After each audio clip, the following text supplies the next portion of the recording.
There is a realm beyond that known to most technicians, an environment that appears unreal, and yet is as real as any backroom repair shop. It's a place where research is tested and proven, where knowledge is transformed into action, and procedures are put into practice. It lies between the summit of a technician's potential and the reality of his current ability. It's a place that might be called the Tech Zone.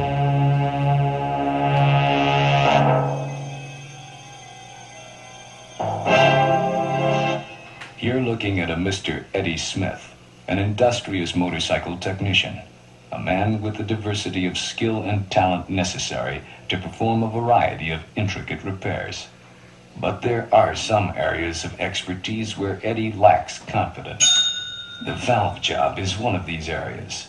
And whether it comes through troubleshooting or a customer who almost did it himself, valve work is one job Eddie feels is too delicate and critical to be done in the service shop.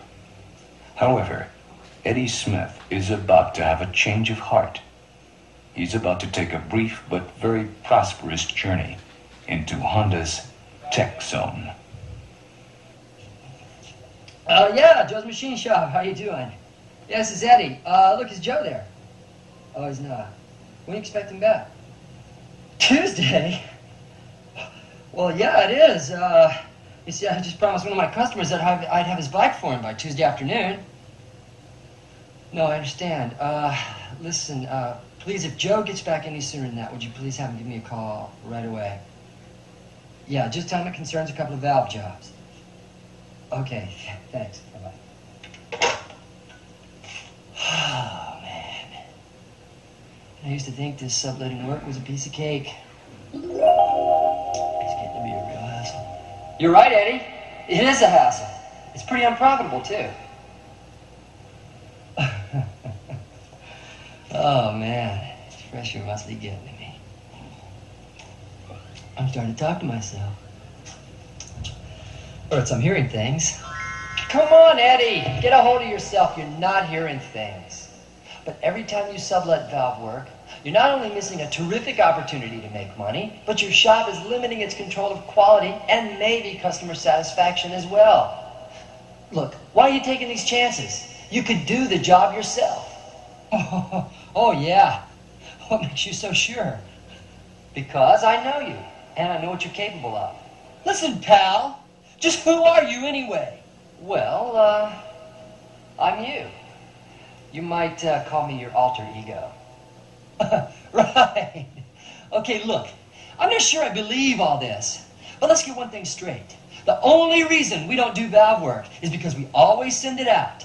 And besides, it's just too much of a hassle, and well, I'm just really not sure how to do it. Well, that can change, Eddie. Believe me, I've got faith in you.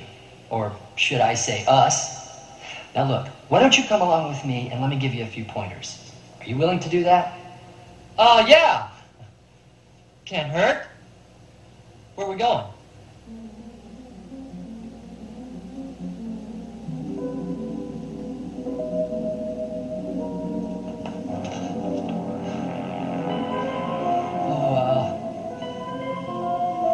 Where are we? Don't worry, Eddie. You won't be here for long. But by the time you leave, you'll be able to master valve work on any of Honda's four-strokes. You'll be able to diagnose the need for a valve job. And with reference to the shop manual, you'll be able to identify valve guide replacement and seat refacing procedures. You know, Eddie, diagnosing valve trouble is really pretty easy. There are three basic types: a problem with the valve seats, the valve guides, or the valves themselves. Most likely, the bike with a bad seal at the valve seat will be hard starting, idle poorly, or have low power. And if the valve guides are worn, the bike will probably be burning a lot of oil. Check to see if there's excessive smoke on deceleration. Worn guides will also create some top-end noise. Now, what's the first thing you do if you diagnosed any of these symptoms, Eddie? Well, first I'd check for low compression. That would confirm either a piston ring or a valve problem. Right, but don't assume the worst. Remember, your customer would rather pay for a little extra diagnostic time than a valve job that may not be necessary. So before you get too involved, make sure the valve clearance and cam timing are correct. And be sure to check the shop manual for the proper cam positioning. If there is too little valve clearance, the valves will not close fully, and compression will leak past. This gives the same symptoms as burnt valves. If compression is low, the piston rings may be worn. And if compression is low in adjacent cylinders, the head gasket may be leaking. Now, unless you're working on a basket case, you'll want to isolate the leakage point before tearing down the head. That means performing a leak down test, right? Right. Now, why don't you show me how you do that? Okay, but I'm going to need a leak down gauge and a spark plug hole adapter. Thanks. Well, for openers, remove all the spark plugs. Then, position one piston at a time at top dead center on the compression stroke. Right. And be sure to remove any wrenches from the crankshaft. You can also shift the transmission into gear to lock the drivetrain. Once you apply air pressure to the gauge, adjust the regulator to 0 on the outer scale. Record the reading for each cylinder. Cylinder leak down should not exceed 12%. On many bikes, you can listen at the flywheel. On others, at the dipstick hole. Air leaking here is probably due to worn rings. You also check the adjacent spark plug holes. Any air escaping here is probably getting past the leaking gasket. And if air is being lost at the intake or the exhaust port, bad valves are the problem. You've got it. Now, the next step is to remove the cylinder head. I'll tell you what, Eddie. Why don't you step over to the bench and run through the procedure as I describe it? First, carefully clean carbon deposits from the combustion chamber using a soft wire brush before removing any valves to keep carbon bits out of the ports. Disassemble the head according to the shop manual. Then, look closely for cracks in the areas around the spark plug holes and the valve seats. Check the head for warpage. And remember, replace. Don't resurface a damaged or out-of-spec head. You'd be raising the compression ratio and maybe voiding the emissions warranty.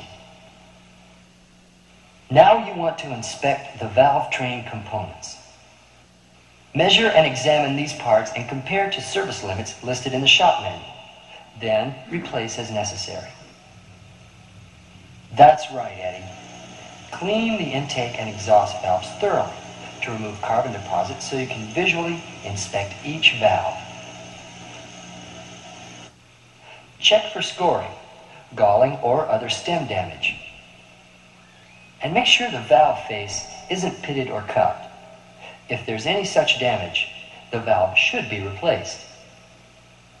You also need to check the valve stem for wear and tear. Next, check the valve head for warp or wobble. A warped valve head may be caused by excessive temperatures in the combustion chamber, while over-revving may cause bent valves. You know, Eddie, it's not always necessary to check wobble with a V-block and dial indicator setup. Sometimes, all you need to do is watch it spin in a drill motor. Although you've probably ground damaged valves before, remember that Honda valves have thin stellite faces and ends. You'll have to replace any that are damaged or worn, because grinding will cause rapid deterioration of the valve. Okay, Eddie. Now, any idea what your next step is? I think I got a pretty good idea. You use a reamer to remove carbon from the old guides so you can get an accurate reading. Then, you measure stem to guide clearance against the shop manual specs. That's right.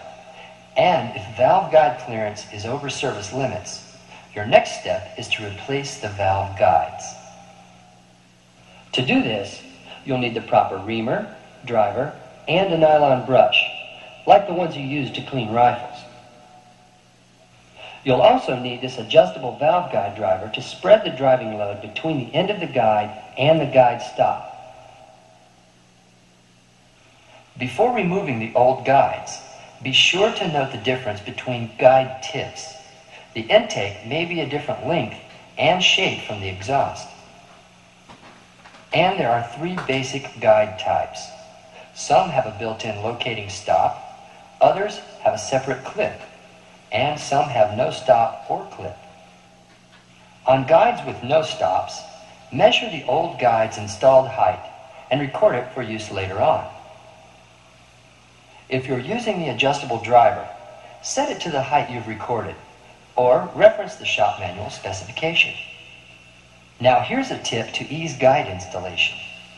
Put the new guides in a freezer, or on dry ice for 5 to 10 minutes. This will shrink them a bit for easy installation. When using dry ice, be sure you don't touch the ice or the cold parts with your bare hands. Wear gloves from the time you put the parts on the ice until after they are installed and have reached room temperature. The next step is to heat the cylinder head to about 212 degrees Fahrenheit. You can use an oven if it's available, or a hot plate like this works just fine. To measure temperature, you can use a thermometer or a welding supply temp stick. Don't try to use a torch for heating. The head could warp or get too hot. Eddie, bring the cylinder head and put it on these wood blocks. Why not just put it on the bench? Well, using blocks on the floor allows you more freedom to position yourself so you can drive from the proper angle.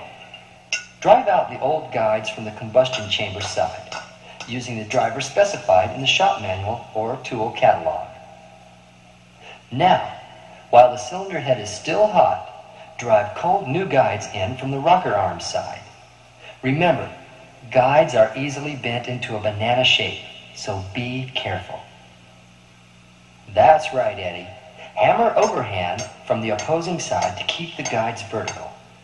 Keep driving, non-stop for 10 to 15 hits, till you hear it seat. Remember, some guides have inner valve spring seats. Take care not to break them during replacement, and check for cracks after the guides are installed. So now we're ready to ream the new guides, right? Right. And while you're waiting for the cylinder head to cool, inspect your reamers for chips or nicks. They should be stored separately in their case or in a piece of fuel line. This helps keep them sharp. If the reamer is dull, it'll squeak. Don't use it. Reamer sizes vary by as little as 0.02 of a millimeter, so be sure to use the one specified in the shop manual. Using one that's too small can cause seized valves. Using one that's too large will ruin your valve job. Keep cutting oil flowing to remove debris. Rotate the reamer clockwise only and turn it all the way through. Then, keep turning the reamer clockwise as you remove it. If the reamer feels notchy or has hard spots, the guide is probably bent and you'll have to install a new one.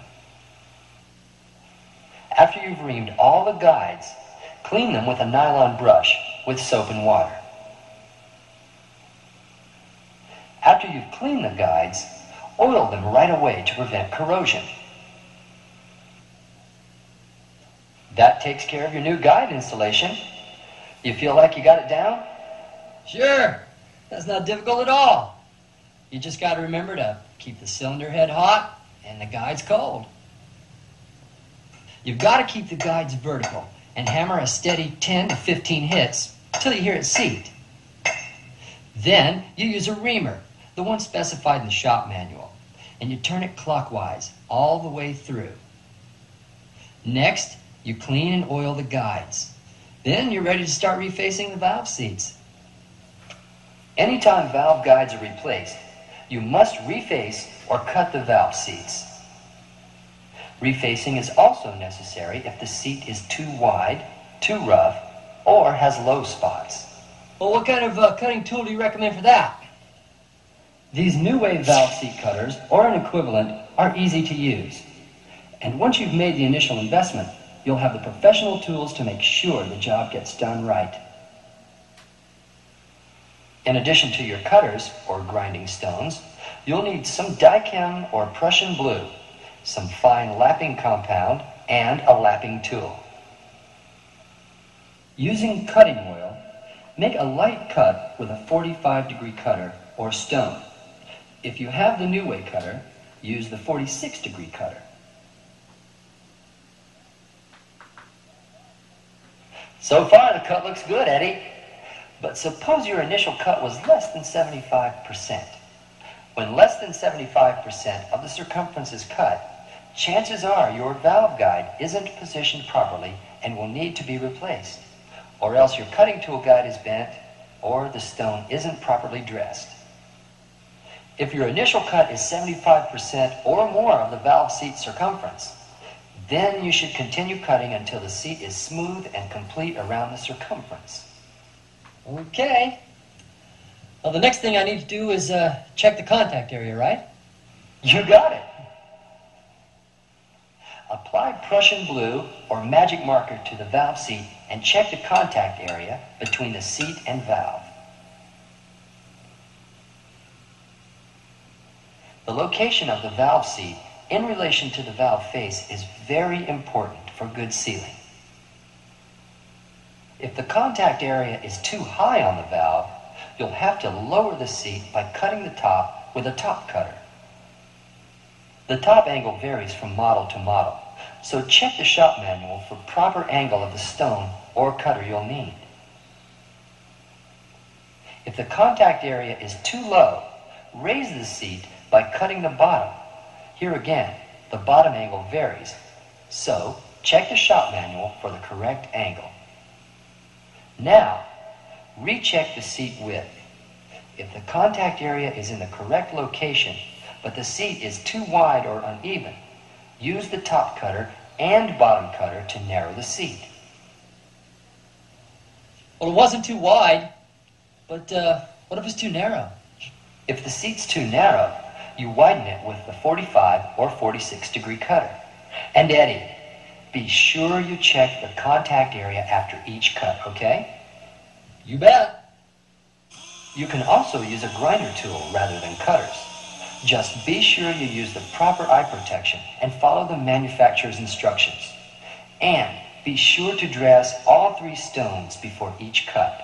Once you've finished cutting the valve seat, lightly coat each new or cleaned valve face with a fine lapping compound. Water or oil base is fine. Just keep the lapping compound away from the valve guide and valve stem area. Lap each valve and seat.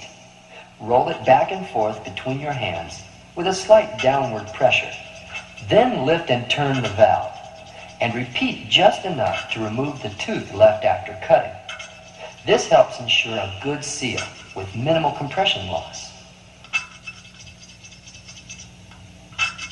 Wash any residual compound off the cylinder head and valves. Then apply a coat of engine oil to each valve face and seat.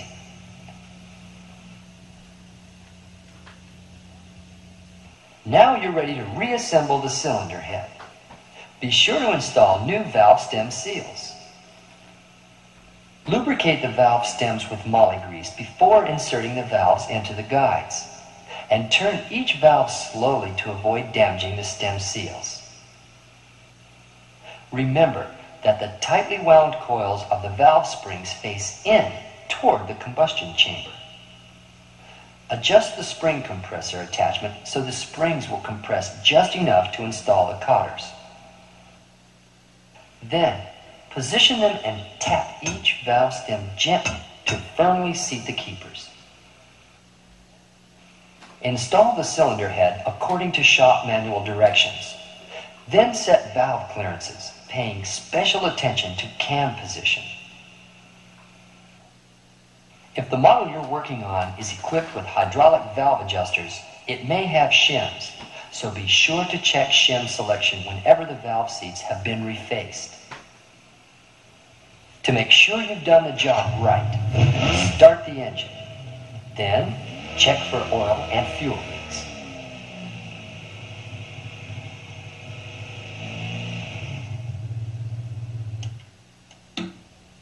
Well, that's it, right?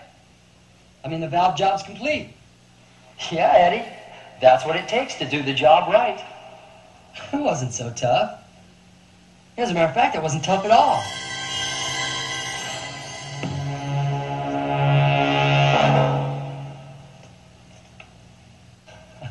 All right. I'm back here. That's right, Eddie. You're back. And now you'll be ready for the next valve job that comes your way. Hey, look, you know, you're an all right guy. Kind of remind me of myself. Yeah, Eddie, I think I know what you mean. Listen, before I go, I'd like to go over some of the major points I've explained, just to be certain. Yeah, sure. Go right ahead. First, before you start a valve job, be sure to rule out other top-end problems.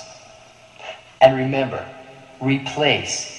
Don't repair damaged parts. And don't bother refacing valve seats until you're certain the guides are straight. Don't forget, you check centering and cut the valve seat. Then drop or raise it as necessary and adjust the seat width. You lap each valve and seat lightly. You then reassemble and install the cylinder head. Adjust the valves. Then check for oil and fuel leaks while the engine is idling.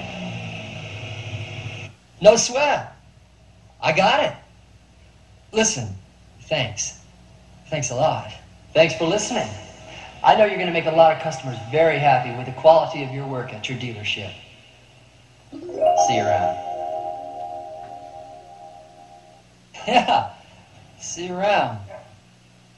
Hey, Eddie, got some more sublet work. Can you set it up for me? Yeah, hang on. Oh, we don't have to send this out. It's just another valve job. I can handle it, no problem.